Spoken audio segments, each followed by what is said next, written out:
好来，乡亲啊，继续来看高雄一个经济真严的妈妈，拄好生囝，病院院长知影讲，这个妈妈无好过，马上减免这个妈妈住院期间一切费用，搁来免费提供未来餐。因为安尼，病院来牵出一套暖心的专案，只要是低收入户、中低收入户，或者是里长出证明的特殊家庭，并着健保或者是福保来生囡仔，包括医疗的费用、食饭钱、新生儿的体检等等这基本的项目，拢总免钱。算咧，每一个妈妈至少会当省1万外块生囝的费用，互人真甘心。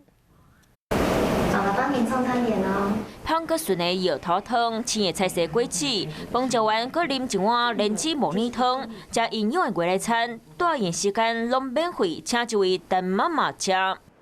像我们这种状况的，吃的部分一定没有到很好，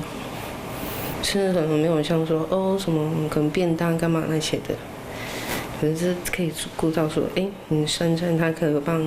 听到最好。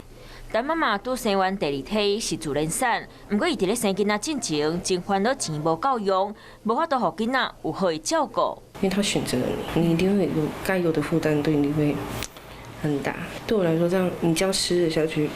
一定有钱到1万多以上。病院知影陈妈妈的情形了后，伊来遮生囡仔钱免出，嘛推出针对低收、中低收入户，或者是由里长出证明的特殊家庭，凭健保、福保来生产，基本费用免出，未来餐嘛免钱。像新生儿的筛检的部分，那还有一些就是特殊的一些用药，那甚至就是说月子餐的部分，每个妈妈她如果说在这个专案上面，至少可以省差不多1万多左右。